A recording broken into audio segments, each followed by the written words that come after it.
Good morning, everybody. This is another edition of the Passball Show, brought to you by JohnPielli.com, by St. Aloysius Church and School in Jackson, New Jersey, by Two Ways, One Passion Food Truck located in Scranton, Pennsylvania.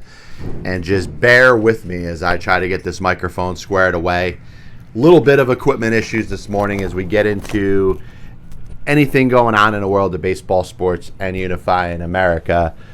Couple topics we're going to hit up pretty hard today. And, there's really things out there that'll make you want to think, and it'll kind of make you, open up your mind to say, are we always doing the right thing? Or are our intentions always where they need to be?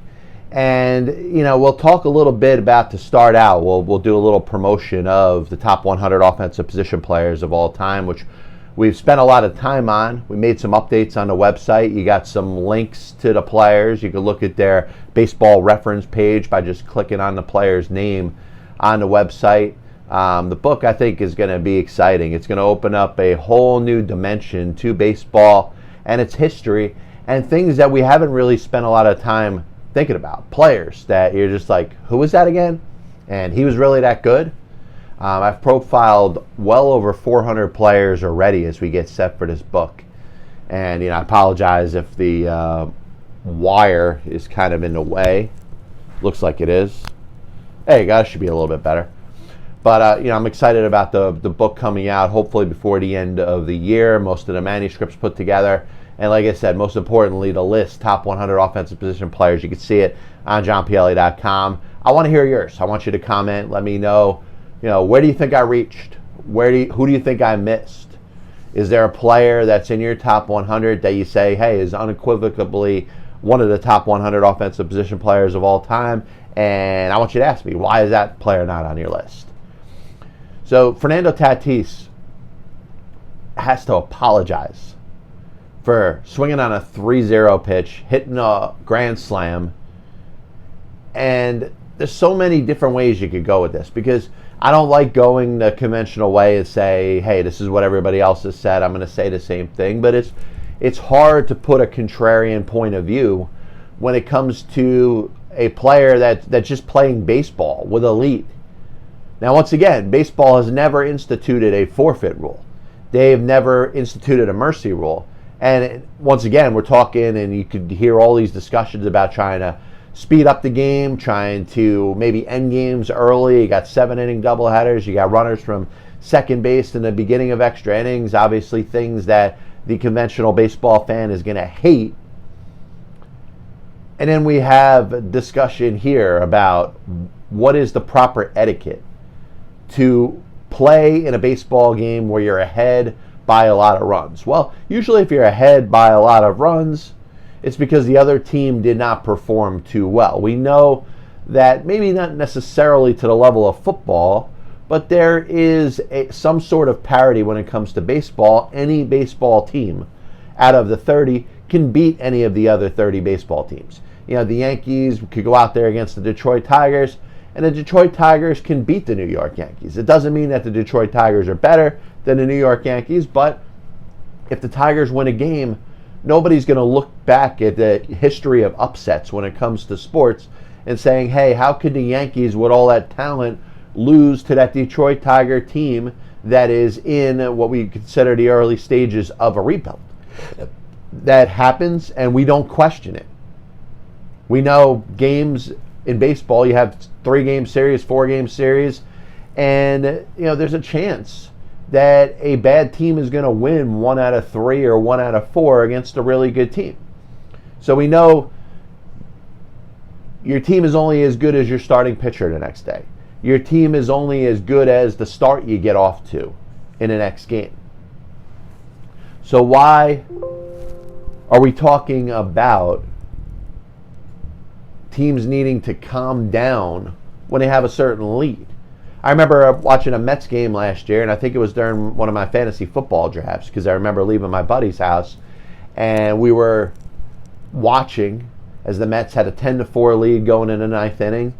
Nationals getting a couple of guys on base, and we're saying in our heads, wow, what if the Mets lose this game? What if the Nationals come back from 6 runs down in the 9th inning and win? And as the Nationals were coming back and it started to not look so good for the Mets, you saw every reason why it probably wouldn't hurt to tack on a couple runs when you have the opportunity to. And Fernando Tatis hitting a grand slam when a team's up 7 runs, like I said, if you're an opposing team and you don't want to give up any more runs, there should be an opportunity to forfeit. There should be an opportunity to, consult with the home plate umpire, the crew chief of the game, and say, you know what, our team doesn't feel fit to play baseball anymore. We're down by too many runs. We're going to take the loss. We're going to take this as a forfeit. And you know what? If you think that sounds silly, it doesn't sound anywhere near as silly as anybody bitching and complaining that a player shouldn't try as hard when a team is up by a certain amount of runs. Fernando Tatis didn't do anything wrong. He hit a meatball that was right down the middle over the friggin' fence. Against a pitcher that loaded the bases. Against a pitcher that didn't have any control, that had walked 2 batters before Tatis got up. A pitcher that fell behind 3 balls and 0 strikes. So just to have a take to say, hey, it's not good for baseball, it's not good for sportsmanship. Imagine how that would apply to the NFL. A team's up by 4 touchdowns, and you know what? That running back should just try to run out of bounds. He shouldn't try to move down the field if the other team isn't willing to tackle him. Is this really where we're getting to? And I think the problem here is it's a combination of the unwritten rule sports fans or the baseball fans and a generation that's getting very soft. A generation that doesn't want to see a disparity between one team and the other. And like I said, the Padres and the Rangers could have a game that goes so much in the Padres' favor and play a game the next day and have the Rangers dominate the Padres. That's baseball. So why are we all hung up on a team taking liberties with a large lead? There's no cap on the amount of runs that you could score in a game. And you remember the old World Baseball Classic, what was it, 2012 or 2014, when Team Mexico and Team Canada had that big brawl? All because one of the teams was trying to pile on some runs. I think it was Canada. They were trying to add some more runs because run differential or total runs scored was one of the tiebreakers to move on to the next round. Well, that's something that failed to get communicated amongst the teams.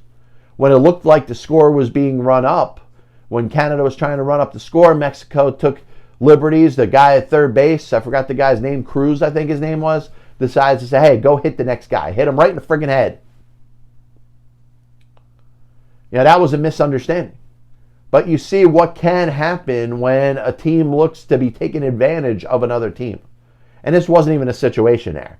And this is what's so embarrassing about it, where you have one of the top young players in all of Major League Baseball, one of the players that over time you're going to look at and say, hey, this is going to be one of the players we're going to build our game of Major League Baseball around. And you have him apologize. Like actually get up in a press conference setting. Like he's got to say he's sorry for trying too hard. What did that pitcher have to lose other than his own credibility and his own dignity by giving up runs in that spot? There is no way under any circumstances that any player should try not to hit the ball as hard and as far as they can. I get it. If Tatis hits a ball off the wall and he's trying to stretch a double into a triple, he's trying to stretch a triple into a home run, and it looks like it's a little bit excessive, I can almost see the point, but I still can't see the point. The guy's swinging at a 3-0 pitch, the pitcher's got to make a better pitch. There is no courtesy rule that says you're not allowed to swing at a 3-0 pitch. In fact, if you look at the numbers, swings at 3-0 counts are up as high as they've ever been over the last couple of years, particularly in the year of 2020. You know why? Because pitchers are still very likely to throw an easy pitch right down the middle, and batters are looking at opportunity. Batters are looking at that, a 3-0 count, as their best chance to see a fastball, and a fastball in a location that they're probably not going to see one in. And you know what? In the end, it is all about their numbers. Now, as it applies to winning and losing a baseball game, it isn't about the numbers. But as the players move forward, as the San Diego Padres go to battle Fernando Tatis in arbitration in a couple of years, it's about what numbers Fernando Tatis put up. So the Padres, who take the stance of, all right, our guy maybe did a bad job and he has to go out there and apologize, would have held the fact that Fernando Tatis didn't hit a grand slam in that spot, took a fastball right down the middle, and maybe didn't get a pitch that he could hit the next time and hit a pop-up to second base to end the inning. That's one less home run. That's 4 less runs batted in. And you know the way Major League Baseball owners are and act. So it's kind of set up for the player to fail there. There's nothing that they can do right. But one thing that's got to change, seriously, are these unwritten rules in baseball. If something's so important, make it a rule. Put something in writing that makes it a rule. And there's nothing more embarrassing than see somebody call out and say, hey, that's an unwritten rule that you broke. It was never a rule in the first place. And players have the ability to police things on the field. So if that pitcher, the pitcher that just came in a game, was bothered by Juan Nicasio giving up a grand slam to Fernando Tatis and he wants to throw at Manny Machado, I don't have as much of a problem with that. Some people may. Some people may say that's childish. That's, being a little bit of a whiner or a crier or a baby. And maybe they're right. But I don't have any issue with players taking the game in their own hands. Jose Bautista celebrated a home run, which the Texas Rangers, and, it's amazing we're talking about the same team here, didn't like that. Have the Texas Rangers become the police of Major League Baseball over the last, 5 years or so? I don't know. But they decided to take it in their own hands. They threw the ball at Bautista. They hit him. Bautista was upset. He slid hard in a Rougned Odor and they slugged it out on the baseball field. That's baseball. We've seen baseball like this for 150 years. Players have the ability to police themselves. But to go out there and make the guy apologize, geez. You can't look any more soft. Fernando Tatis didn't do anything wrong, and he's gotten a lot of encouragement over the last couple days or so. There's been greats in Major League Baseball that have supported Fernando Tatis, and they should. Like I said, he's one of the brighter young talents in the entire sport. Could become one of the better players in the entire game. And actually, if you look at his numbers this year, from a performance standpoint, he is the best player in baseball right now. Maybe not completely. Maybe at this moment, 2020, you look at his stats, he's tearing the cover off the ball. And you know what? I encourage him to swing in more 3-0 counts. Because you know what? If we're studying numbers and analytics, and if we're talking about batters getting the best opportunity to hit a baseball, it's with a 3-0 count. I'm surprised that more hitters are not swinging 3-0. And I'm sorry for saying O, because O is a letter and 0 is a number. This copyright and broadcast is authorized under internet rights granted by the World Wide Web and is solely for entertainment of our audience. Any publication, reproduction, or other use of the pictures, descriptions, and accounts of this show without the express written consent of the Past Ball Show, JohnPielli.com, and John Pielli, LLC, is prohibited. Any commercial or other use of the program, such as by charge or admission for its showing, is similarly prohibited. So the other thing that we have to talk about, and it's unfortunate because you've seen a couple slips or a couple incidents where individuals have shown their true color in a public forum, unintentionally, but it's come out there, and those individuals unfortunately have to deal with the consequences of their action. And longtime Major League broadcaster Tom Brenneman said something that unfortunately you can't get caught saying. And there's really no excuse for it. There's no excuse for using any sort of slur with the possibility that a hot mic could pick it up. Obviously, he wasn't on the air, or he didn't think he was on the air. His intention was not to say what he said on the air. But the bottom line is he did. And you can tell the guy feels awful about it. He ended up leaving the booth in the middle of the broadcast, as it's obviously something that if you realize the significance of what you said, especially somebody that takes pride in their voice. You know, if I go out there and a hot mic picks up me saying something that I shouldn't be saying, I know I have a responsibility. I have a responsibility to conduct myself like a professional, even if I disagree with a commenter, even if I disagree with a caller, even if I disagree with somebody else's point of view. I have the responsibility to conduct myself and say things in a way that they should be said. And random comments that include slurs or words that shouldn't be said are unacceptable. That being said, we are in a culture where it seems like we're gravitating ourselves towards it. Should Tom Brenneman lose his job over it? He might. And if he does, I don't think anybody's going to be upset over it. If Tom Brenneman resigns as the play-by-play man of the Cincinnati Reds, I don't think anybody's going to be shocked. But from the outsiders continuing to pile on, as if this person is such an evil person, he may have feelings that he feels. An anti-gay slur is a sign that you probably have some sort of issue with those that are homosexual. You looked at Josh Hader, who dropped an N-bomb in one of his tweets when he was 17 years old. Has he grown from that? Does he still feel that way? Is he still that kind of person? I don't know. And he had the Denver Nuggets broadcaster in a tweet auto-correcting Nuggets to something that should be stricken from the English language. You know, that's a little bit of a deeper issue. Because remember how autocorrect works. Autocorrect knows you probably better than you know yourself. Especially if you're in the media. It's likely you're going to send a lot of tweets. It's likely you're going to send a lot of text messages, emails. You're probably going to type a lot of things, a lot of words into your phone. And if you've used the word that should be stricken from the English language in many of text, whether it's with buddies of yours who will never give you up, or just in general, there's a chance that that word might come up in autocorrect. And that's where this man has to be responsible for his actions. And it's unfortunate because you don't want to see somebody lose their job over something that they didn't mean to do.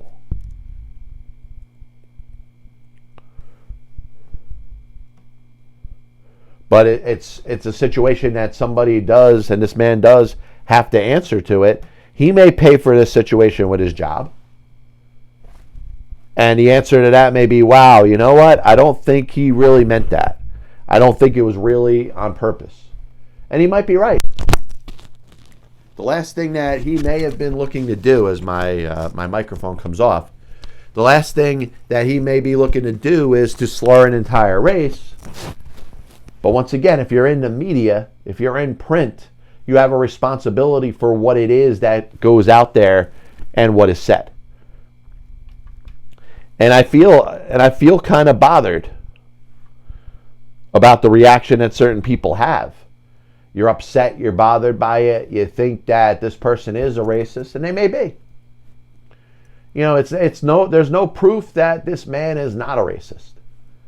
I mean, anytime you put that word in print anywhere, like I said, he may not have typed the word, he may have misspelled nuggets, and it could have come up. And it could have been the last thing that he was ever thinking about doing. But you got to be responsible for what you type. And I'm responsible for what I type. And this is hopefully a message that should go out there to many other people. It's be responsible for what you type. Somebody that is not accomplished or hasn't done anything can go out there and really make a fool out of themselves. Can put themselves in a position where they may never be looked at the same from their peers. And obviously it's tough when you're in a world of broadcasting. Tom Brenneman's got, 30-something years? Is a second-generation broadcaster. His father, Marty, one of the best broadcasters of all time. And, most of us have heard Tom, whether it's Fox or, doing football or baseball. He's done thousands and thousands of games. Now, does that mean that he doesn't have any issues with homosexuals? Well, to say what he said obviously means that he's got some sort of issue.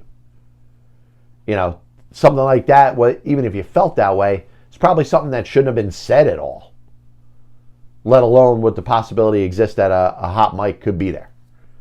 And think about it. I mean, he said it about 4 seconds later. He knew he was on the air.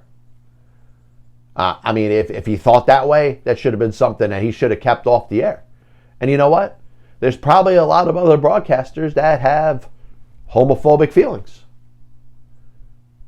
There's probably plenty of broadcasters out there that have, issues with race. But when you're on the air, you have a responsibility.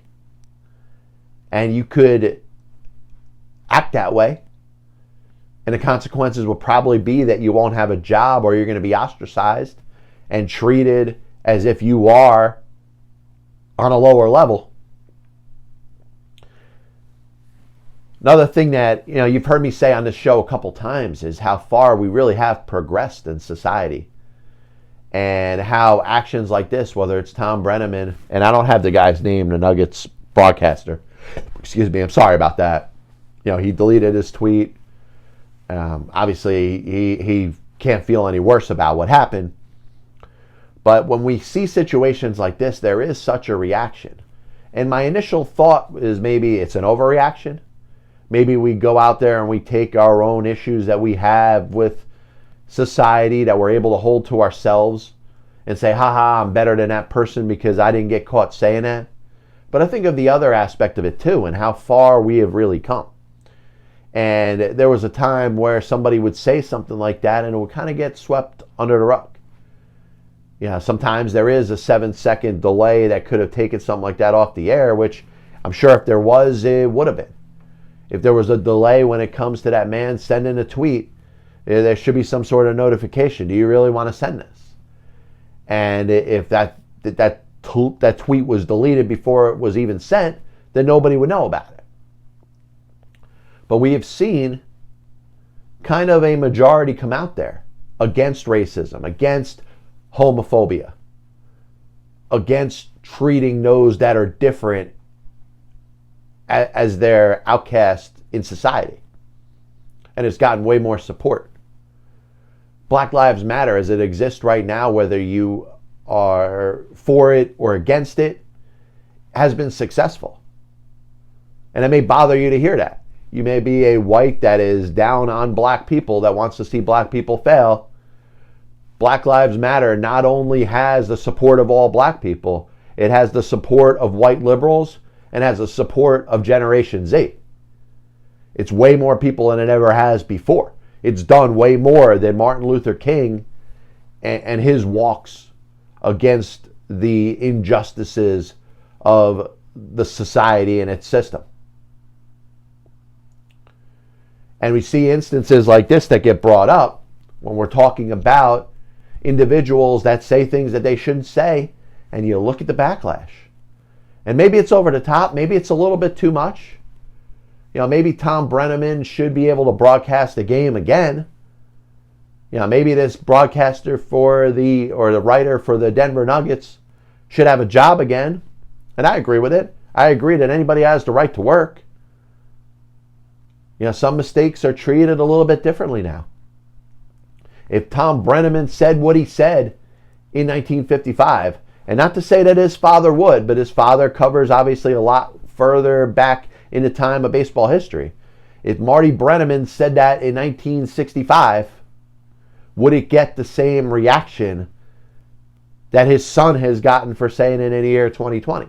And the answer is probably no. And it just shows how far we've come in society that we're not accepting that type of behavior and speech. And I think it's great to see that we've gone as far as we have. Now, following some basketball games, it looks like, the Boston Celtics off to a good start, whether it's, you got the Dallas Mavericks beating the Los Angeles Clippers. And the question is, in a series like this, could Dallas end up beating the Clippers? And you're talking about one game. You're talking about something that may not necessarily be the determining factor in a series. But Dallas to win a game, quote unquote, on the road, obviously in a bubble setting in Florida, Orlando, you wonder. The Clippers are looked at least the prohibitive favorites to play in the Western Conference Finals. Everybody's marveling over the possibility of a Lakers-Clippers Western Conference Finals.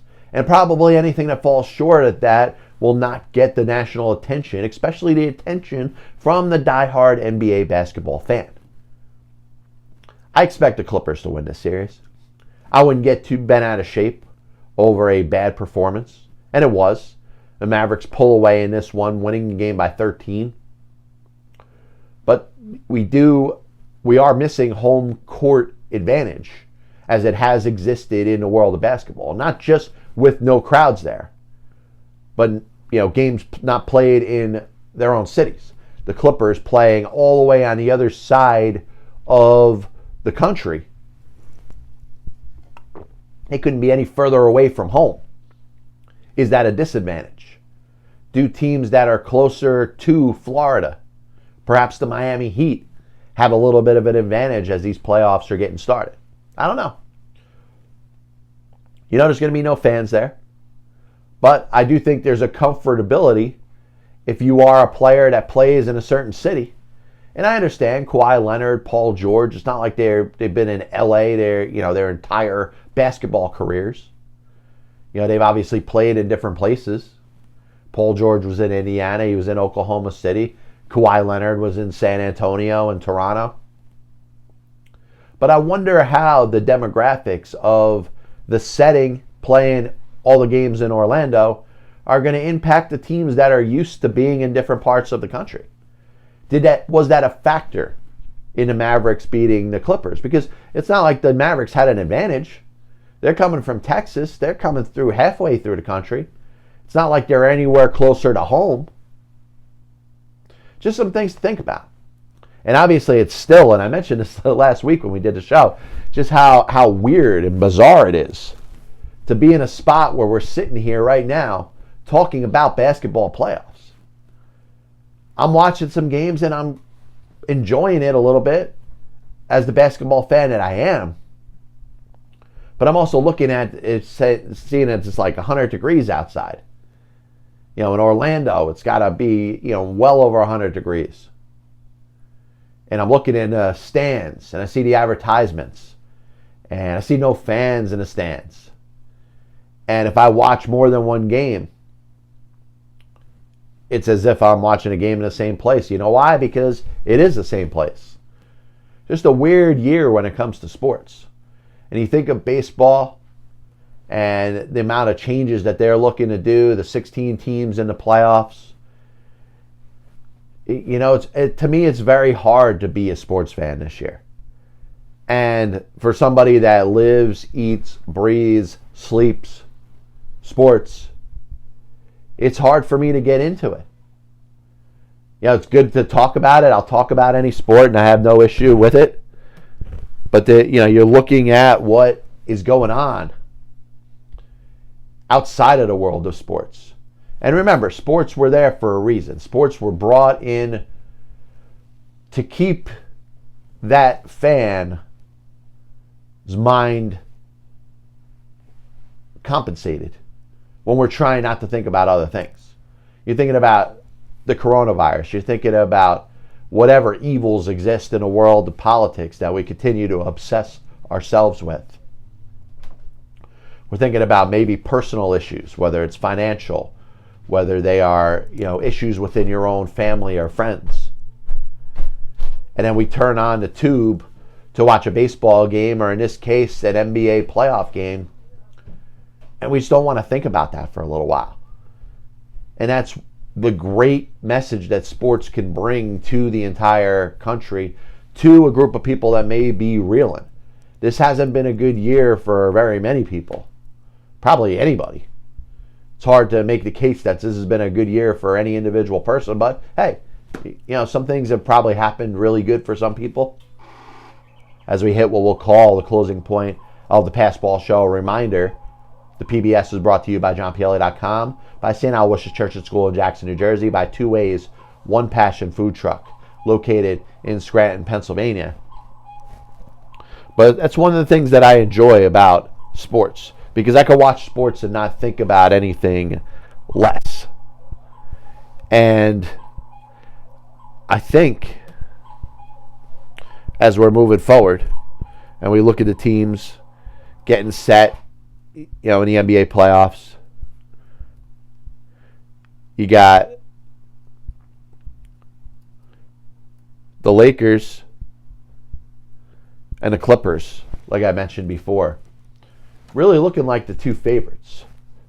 And if one of them happened to be playing the Milwaukee Bucks in the finals, or the Toronto Raptors in the finals, I think they would be the favorite. Now, it's amazing how Toronto has played. Toronto, after losing Kawhi Leonard, were expected to kind of take a little bit of a drop. They won the NBA championship last year. They wanted to bring back Kawhi Leonard. Kawhi decides he wants to go play in Los Angeles with the Clippers, team up with Paul George. And you're expecting to see the Toronto Raptors take a step back. And they didn't. A little bit of a recap of the show today. We talked about Fernando Tatis and the overblown story about the guy swinging at a 3-0 pitch, or the team up 7 runs.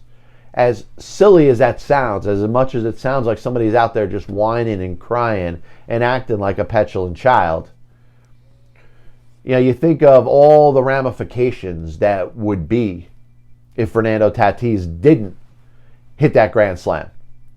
What if the Texas Rangers came back to win?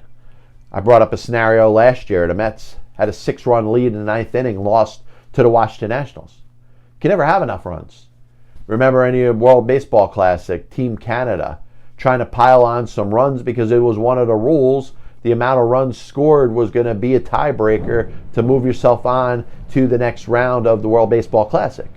Well, Canada's trying to do what they're supposed to do. Team Mexico doesn't understand the rules or decides to get upset, police the game itself, and all of a sudden there's a big fight in the field. Problem is we talk about these unwritten rules, and I look at unwritten rules as if somebody's trying to go out of their way to start a problem for no reason. There's no rule that exists that says there's a maximum amount of runs that you could score. There's no rule that exists that when you're up a certain amount of runs that you should stop trying, because that other team still has the opportunity to compete. And unless you want to put in a forfeit rule and give that team that is down by a certain amount of runs an opportunity to go out there to the crew chief, the umpire that's in charge, and say, you know what, we no longer want to play, then I don't want to hear about that crap anymore.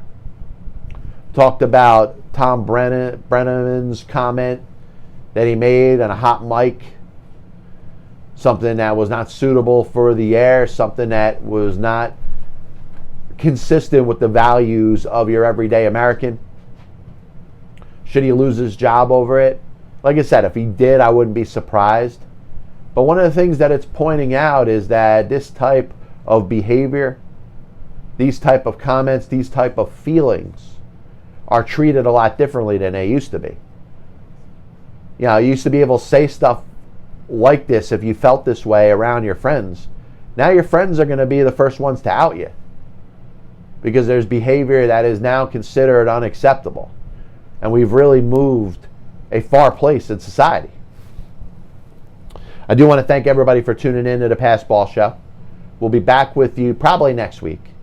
Check out JohnPielli.com. Like I said, we got the top 100 offensive position players of all time. I got links on each one of the players' names. If you go up on the site, you can take a look at their baseball reference page. I think some of the Negro Leagues players went to Wikipedia, so you learn a little bit more about them if you're not sure.